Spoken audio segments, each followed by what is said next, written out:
Assalamualaikum warahmatullahi wabarakatuh. Om Swastiastu, Namo Buddhaya, Salam Rahayu, Salam Kebajikan, Salam sejahtera buat kita semua. Bertemu lagi bersama saya di channel Pencari Jalan Pulang. Alhamdulillah, pada kesempatan kali ini saya ada momen waktu untuk membahas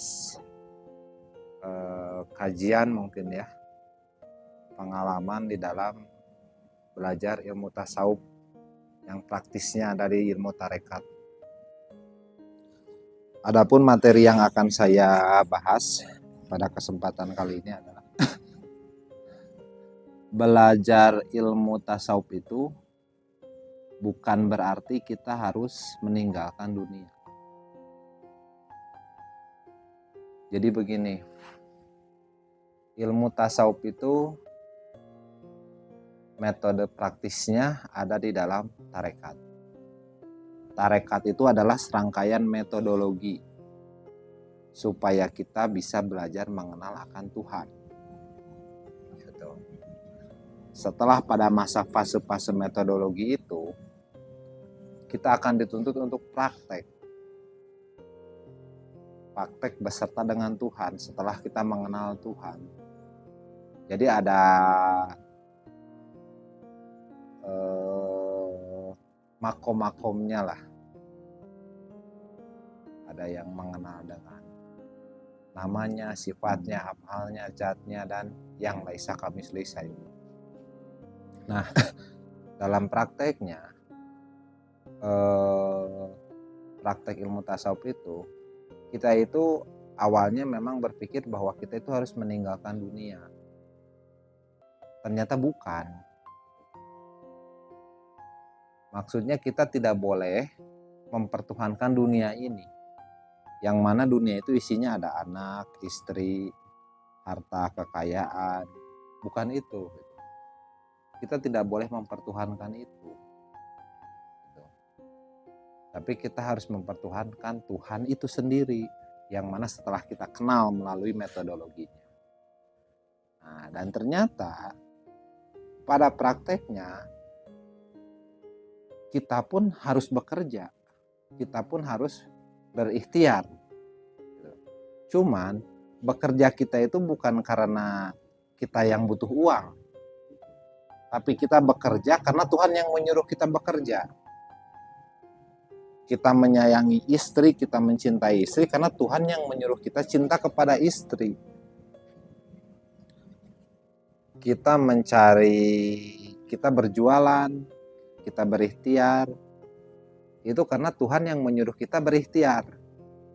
Bukan karena kita butuh uangnya itu, tapi karena Tuhan yang menyuruh kita. Gitu.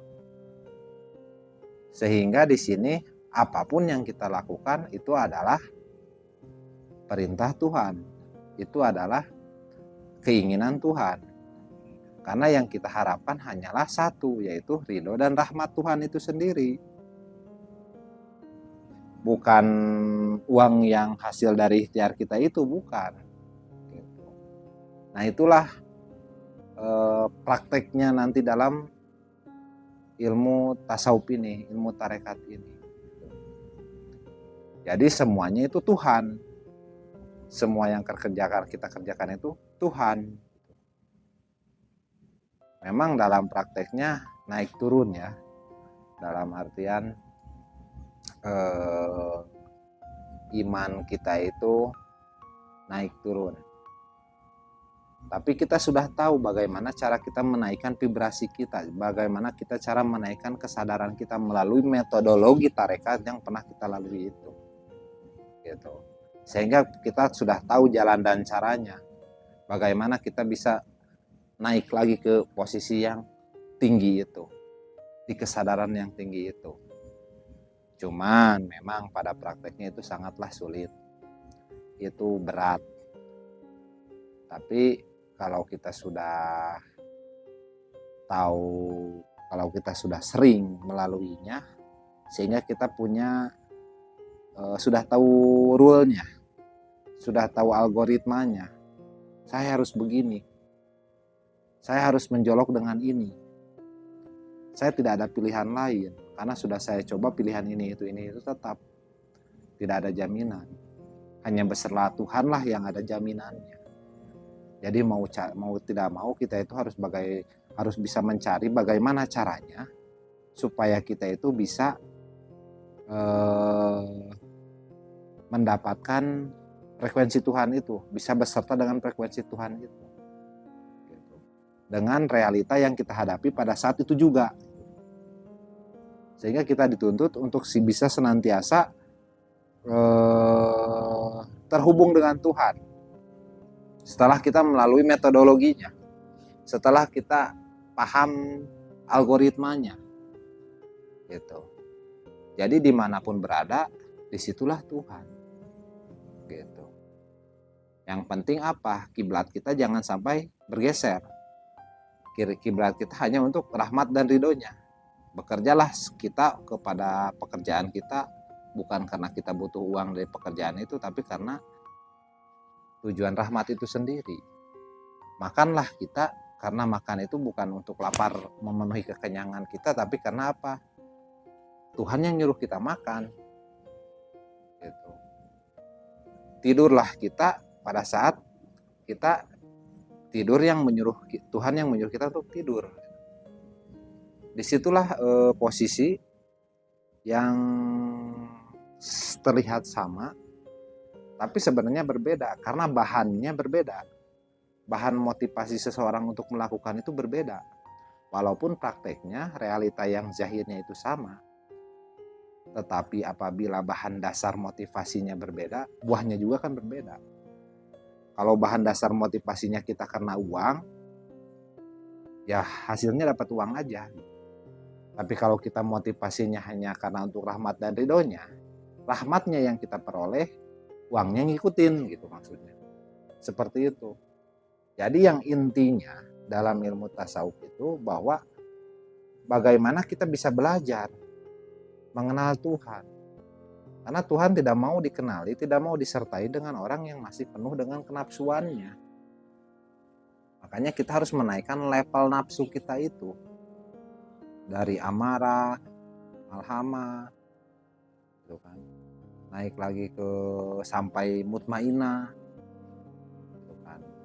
Kalau sudah di posisi mutmainah itu ya tenang gitu. Kenapa? Karena kiblat kita adalah rahmat dan ridhonya. Belum tidak bergeser karena kenapsuan subjektif badan kita ini gitu. Jadi sekolah tasawuf itu adalah sekolah pensucian jiwa yang metode praktisnya ada di dalam tarekat. Kalau kita berusaha mensucikan jiwa dengan metode yang kita karang sendiri, itu sia-sia. Itu tidak efektif. Itu melelahkan. Itu belum tentu ketemu. Walaupun umur kita berpuluh-puluh tahun belum tentu ketemu. Makanya ada ilmu yang diwariskan, yaitu ilmu tarekat. Itu adalah metode praktisnya. Gitu. Nah, tidak jaminan ilmu tarekat itu akan membuat kita tersambung apabila kita tidak menemukan guru yang masih memiliki gelombang mutlak itu sendiri. Jadi kuncinya wasilah itu lagi. Walaupun kita sudah belajar tarekat, tapi si sang guru sudah bukan merupakan jalur wasilahnya akan Tuhan itu sendiri, ya tetap kita hanya menemukan kabel, tapi tidak menemukan setrumnya. Seperti itu. Nah itulah yang memang kadang orang yang sudah banyak bersungguh-sungguh tapi belum berizki, disitulah yang akhirnya dia tidak sambung. Ujung-ujungnya apa? Hanya membahas terkait masalah syariat saja. Gitu. Karena apa? Pencapaian dalam ilmu tasawuf nanti itu adalah ke manusia yang levelnya ke makom ihsan. Gitu. Jadi kalau misalkan dibagi, yang pertama orang itu adalah Islam, yang kedua itu adalah iman, dan yang ketiga adalah ihsan. Islam itu sendiri adalah kajian ilmunya adalah ilmu fikih. Tapi kalau iman, kajiannya itu sudah kajian ilmu tauhid yang sifatnya sudah metafisik. Berbeda dengan Islam, kajian masih fikih. Yang ilmunya ilmu fisik, hafalan, halal, haram, sah, batal. Tapi kalau misalkan iman itu sudah metafisik, keyakinan yang sudah hakul yakin. Kalau iman itu masih keyakinan yakin atau ainul yakin, itu masih belum diterima oleh Allah, belum. Tapi harus hakul yakin. Di mana hakul yakin itu sendiri lahir apabila kita setelah ditanamkan nur iman dan nur Quran. Sebagaimana dalam Asyura 52. Sesungguhnya kamu tidak tahu apa itu iman, tidak tahu apa itu Quran, maka kami jadikan nur dan kami pilih siapa yang kami kehendaki. Nah, nur iman itulah yang ditanamkan kepada jasad manusia, kepada diri manusia pada saat dia dibayar. Itulah praktek mutu qabla anta mutu, disitulah letaknya. Gitu. Nah, setelah dia ditanamkan nur iman, pada saat dia bayat, disitulah dia mempelajari atau berjalan menuju ke level ihsan. Gitu. Kalau dalam hadis dinyatakan bahwa ihsan itu di mana dia seolah dia melihat kemanapun tetap Allah. Gitu. Di mana-mana dia melihat di situ tetap Allah. Gitu. Nah, itulah level ihsan. Nah, untuk sampai ke dalam kondisi itu, dia harus melalui berbagai macam ujian. Dia harus melalui rukun syarat terlebih dahulu. Setelah melalui rukun syarat terlebih dahulu, baru dia diterima di sekolah itu, baru dia mendapatkan ujian. Lulus, semakin lulus, semakin lulus, semakin lulus, dia semakin dekat ke derajat ihsan. Gitu. Di kondisi itulah orang yang sudah di fase tertinggi. Nah, ternyata dalam ihsan sendiri levelnya ada lagi, gitu. Makanya buat teman-teman yang serius beragama, silahkan dipelajari secara spiritualnya, bukan hanya sebatas akal ilmu fikihnya. Karena ilmu fikih itu tidak akan dibawa mati. Yang akan dibawa mati ini adalah ilmu spiritual, ilmu kerohanian, ilmu jiwa. Gitu. Apakah dalam ilmu fikih kita sudah disekolahkan jiwa kita supaya bisa sampai ke tingkat makom mutmainah itu sendiri? Gitu. Kalau guru saya menyampaikan bahwa ilmu tasawuf itu, ilmu tarekat itu adalah advance-nya Islam. Karena kita dari ilmu syariat akan terjun ke ilmu hakikat. Yang mana ilmu hakikat itu tidak bisa ditafsirkan oleh akal. Tapi harus melalui jalan praktek dulu. Di dalam praktek itulah banyak sekali ilmu yang kita peroleh. Di dalam praktek itulah akan lahir kesadaran. Sehingga pandangan kita akan lebih luas akan realitas ini. Gitu. Jadi kita tidak bisa menyalahkan dan membenarkan. Kita bisa menilai bahwa orang ini salah dan bisa menilai orang ini benar karena Tuhan. Orang lain menganggap dirinya benar karena sudut pandang dia. Orang lain yang di sana juga menganggap dirinya benar karena sudut pandang dia. Gitu. Dan disitulah kita akan lahir kebijaksanaan.